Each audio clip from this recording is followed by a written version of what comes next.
प्रभु यीशु मसीह के नाम से सबको जय मसीह की। आज का वचन है नीति वचन, उसका 14 अध्याय 12 वचन। ऐसा मार्ग है जो मनुष्य को ठीक जान पड़ता है, परंतु उसके अंत में मृत्यु ही मिलती है। मेरे प्रियो, मनुष्य को जो मार्ग दिखता है, ठीक जान पड़ता है, वह हो सकता है वह सही भी या गलत भी हो सकता है।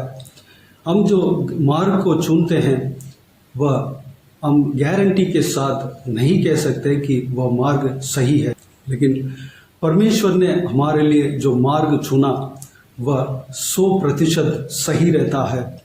क्योंकि हम जो मार्ग को चुनते हैं, हम जिस आंखों में देखते हैं वह हमें धोखा दे देगा, क्योंकि हम हमारा शरीर के आंखों से देखकर या उस अपनाने वाले चीज़ों के ज्ञान हम प्राप्त करके उस मार्ग को चुन लेते हैं और डिसीजन ले लेते हैं। लेकिन हम हमारा भविष्य क्या है हम नहीं जानते हैं, आगे क्या होने वाला है हम नहीं जानते हैं। सिर्फ हमारे आंखों के द्वारा जो देखते हैं उसी को हम मानकर, या हम अपने कानों के द्वारा सुनते हैं उसी को हम मानकर हम किसी डिसीजन को लेते हैं, किसी मार्ग को हम चुनते हैं। लेकिन वह मार्ग सही है या गलत है कोई पता नहीं। लेकिन जो परमेश्वर ने जो हमारे लिए मार्ग चुनता है, हमारे लिए जो मार्ग बताता है वह उत्तम रहता है, क्योंकि परमेश्वर हमारा भविष्य को जानता है, आने वाला चीज़ों को, होने वाला चीज़ों को वह जानता है। आगे क्या होने वाला है, हमारे जीवन में क्या होने वाला है, हमारा व्यक्तिगत जीवन में क्या होने वाला है, हमारा परिवार में क्या होने वाला है।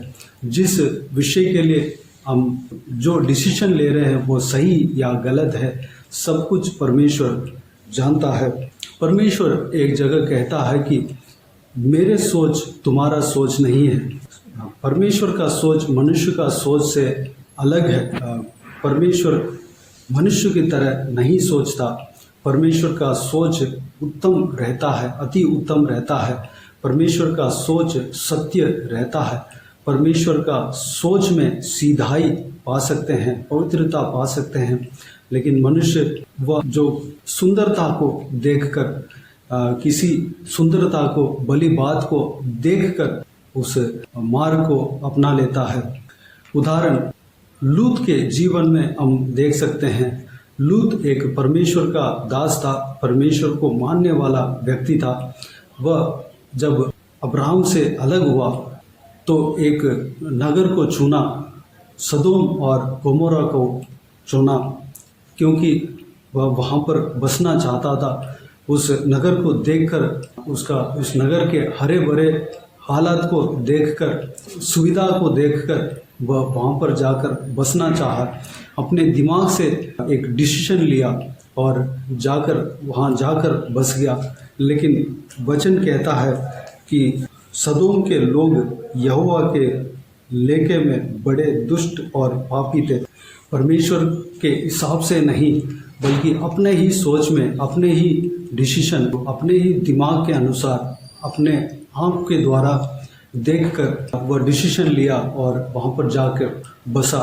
लेकिन अंत में क्या हुआ, उसका सारा संपत्ति को खोना पड़ा और अपने जान बचाकर वहाँ से भागकर आना पड़ा, क्योंकि उस नगर के लोग परमेश्वर के खिलाफ पाप करते थे। लेकिन अब्राहम के जीवन में हम देखते हैं तो परमेश्वर जहाँ बोला वहाँ पर जाकर बसा। परमेश्वर जो बोला उसको किया, इसलिए अब्राहम सक्सेस था। मेरे प्रियो, हम अपने आँखों से देखकर, अपने दिमाग से हम देखकर किसी मार्ग को हम चुनते हैं तो वह हमें ठीक तो जान पड़ता है, लेकिन उसका अंत क्या होगा हमें पता नहीं। मृत्यु भी हो सकता है, उसका अंत क्या होगा हमें पता नहीं चलता। लेकिन जब हम परमेश्वर के चलाए हुए मार्ग के अनुसार जब चलते हैं, परमेश्वर के ऊपर विश्वास रखकर परमेश्वर के ऊपर भरोसा रखकर हम चलते हैं तो परमेश्वर हमें चलाएगा। परमेश्वर यशायाह भविष्यवाणी के किताब में इस प्रकार कहता है। यशायाह भविष्यवाणी के किताब उसका 30 अध्याय 21 वचन में, जब कभी तुम दाहिनी या बाईं और मुड़ने लगो तब तुम्हारे पीछे से यह वचन तुम्हारे कानों में पड़ेगा, मार्ग यही है, इसी पर चलो।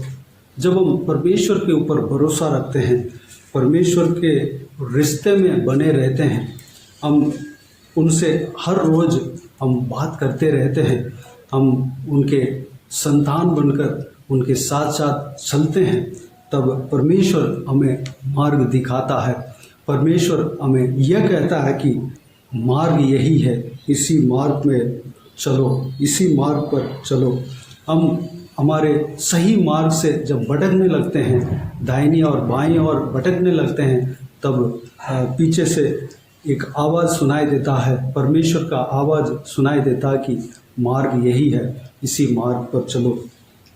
मेरे प्रियो, हम परमेश्वर के साथ साथ चलने में बने रहना है, तब हम सही मार्ग पर चल सकते हैं।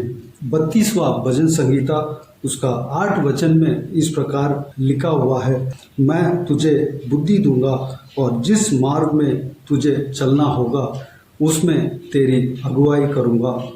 मेरे प्रियो, दाऊद को परमेश्वर इस प्रकार वाचा देते हुए हम देख सकते हैं, मैं तुझे जिस मार्ग में चलना होगा उस मार्ग में तेरा अगुवाई करूंगा। मेरे प्रियो, दाऊद परमेश्वर के ऊपर भरोसा करने वाला व्यक्ति था, परमेश्वर के ऊपर विश्वास करने वाला व्यक्ति था। परमेश्वर उनको अगुवाई किया। जब परमेश्वर ने अगुवाई किया, उस अगुवाई के अनुसार दाऊद जब चलता था, वह अपना जीवन में तरक्की पाया, आशीष पाया और स्वर्ग में जगह मिला। मेरे प्रियो, हम अब्राहम की तरह, दाऊद की तरह जब हम अपने जीवन को परमेश्वर के हाथों में सौंपते हैं, परमेश्वर के चलाए हुए मार्ग के अनुसार हम चलने के लिए अपने आप को सौंपते हैं, तो परमेश्वर हमें चलाएगा, हमसे बातें करेगा, हमसे यह कहेगा कि मार्ग यही है, इसी पर चलो। हम अपना दिमाग से, अपना आंखों के द्वारा या हम किसी और का बातों के द्वारा सुनकर हम यूं ही डिसीजन नहीं लेना है। हम प्रार्थना के बिना हमें डिसीजन नहीं लेना है। चाहे कोई भी काम हो, कोई भी डिसीजन हो, हमें नहीं लेना है। चाहे हमें शादी का लाइफ पार्टनर को चुनना पड़े, चाहे हमें स्कूल कॉलेज का चुनाव करना पड़े, चाहे हमें नौकरी का चुनाव करना पड़े, चाहे हमें किसी भी बात का चुनाव करना पड़े, किसी भी मार्ग का चुनाव करना पड़े, हम परमेश्वर से पूछकर, परमेश्वर यह मार्ग अगर आपकी इच्छा हो तो उस मार्ग में हमें चलाना, मुझे चलाना, इस प्रकार हमें प्रार्थना करके हम चलना है, हमको चलना है। परमेश्वर हमसे बातें करेगा, हमको बताएगा कि मार्ग यही है, इस पर चलो। मेरे प्रियो, तो आइए हम लूत के समान नहीं, बल्कि हम अब्राहम के समान और दाऊद के समान परमेश्वर के मार्ग में चलने के लिए, परमेश्वर के बताए हुए मार्ग पर चलने के लिए, उनके अगुवाई के अनुसार चलने के लिए अपने आप को परमेश्वर के हाथों में समर्पित करें। आइए हम प्रार्थना में जाएं। स्वर्ग पिता, दयालु परमेश्वर, आपको धन्यवाद देता हूँ आज का इस बहुमूल्य वचन के लिए। आपको धन्यवाद देता हूँ परमेश्वर, बीते हुए हफ्ते में हमें संभाला, बचाया, सुरक्षित रखा। आपको धन्यवाद देता हूँ। इस नए हफ्ते में प्रवेश होने के लिए अनुग्रह दिया, धन्यवाद देता हूँ परमेश्वर। आज का इस बहुमूल्य वचन के लिए आपको धन्यवाद देता हूँ। इस वचन के द्वारा हमसे बातें किया, आपको धन्यवाद देता हूँ परमेश्वर। पिताजी, हम अपने ही बुद्धि के द्वारा, अपने ही आंखों के द्वारा, अपने ही दिमाग के द्वारा परमेश्वर हम किसी मार्ग को चुनना नहीं चाहिए परमेश्वर। अगर हमारा हो सकता है कि हमारा आंखों, हमारा दिमाग में कोई मार्ग ठीक जान पड़े, लेकिन वह उसका अंत क्या होगा हमें पता नहीं, मृत्यु भी हो सकता है। पिताजी, हम सही डिसीजन लेने के लिए अनुग्रह देना पिताजी, हम हर डिसीजन लेने से पहले आपको पूछना चाहिए पिता, अनुग्रह देना। हम आपके चलाए हुए मार्ग के अनुसार चलने पाए परमेश्वर। आपने जो कहा पिताजी, आप जिस प्रकार वाचा दिया परमेश्वर, उस प्रकार हमसे भी आप बातें करेंगे। आप इस तरह हमसे बातें करेंगे कि मार्ग यही है, इसी पर चलो। पिताजी, हम जिस मार्ग में चलना चाहिए उस मार्ग को हमें दिखाते हैं। आपको धन्यवाद देता हूँ परमेश्वर। हमारे लिए भला क्या है आप जानते हैं, हमारे लिए सही मार्ग क्या है वह जानते हैं परमेश्वर। उस मार्ग में हमें चलाएंगे। धन्यवाद देता हूँ। दाऊद की तरह आपके हाथों में अपने आप को सौंपते हैं परमेश्वर। अब्राहम की तरह आपके हाथों में अपने आप को सौंपते हैं परमेश्वर। पिताजी, लूत अपना दिमाग के हिसाब से, अपने ही विचार के अनुसार वह जाकर सदोम में जाकर बसा, लेकिन अंत में वह अपना जान को लेकर भागना पड़ा, जान बचा परमेश्वर। लेकिन फिर भी वह धर्मी व्यक्ति था, इसलिए उन्हें बचा दिया परमेश्वर। आपको धन्यवाद देता हूँ पिताजी। हमारे जो भली मार्ग है आप जानते हैं पिता, हम जिस मार्ग में चलना चाहिए उस मार्ग में हमें चलाना परमेश्वर। हमसे बातें करना, पवित्र आत्मा हमें चलाना, पवित्र आत्मा हमें अगुवाई करना। आप जिस मार्ग में हमें अगुवाई करते हैं उस मार्ग में हम चलने के लिए आपके बातों का दीन होकर, आपके वचन का दीन होकर हम चलने के लिए अपने आप को आपके हाथों में समर्पित करते हैं परमेश्वर। दीनता, नम्रता हमारा अंदर देना परमेश्वर। धन्यवाद देता हूँ। हालेलुया। सारा व्यूअर्स को इसी तरह आशीष देना परमेश्वर। धन्यवाद। एक जन को चलाना, सुरक्षित रखना, सभी को आशीष देना, संभालना। बाकी सारे बातों को आपके हाथों में सौंपते हैं। सारा जलाल, आदर, महिमा आपको मिलती रहे। सारा दुआ प्रार्थना को प्रभु यीशु मसीह के नाम से मांगते हैं, सुन और ग्रहण कर। आमीन, आमीन। प्रभु यीशु मसीह के नाम से प्रभु यीशु मसीह का आशीष और अनुग्रह हम सभी के ऊपर बने रहें। आमीन, आमीन। मेरे प्रियो, इस चैनल को सब्सक्राइब करें और शेयर करें। अगर किसी को भी प्रार्थना का विषय है तो डिस्क्रिप्शन में दिए हुए नंबर पर या स्क्रीन में भी प्ले हो रहा है, उस नंबर पर कॉल करके प्रार्थना करा सकते हैं। हम आपके लिए प्रार्थना करेंगे। हमारे लिए भी आप प्रार्थना करना, आपके व्यक्तिगत प्रार्थना में हमें याद रखना।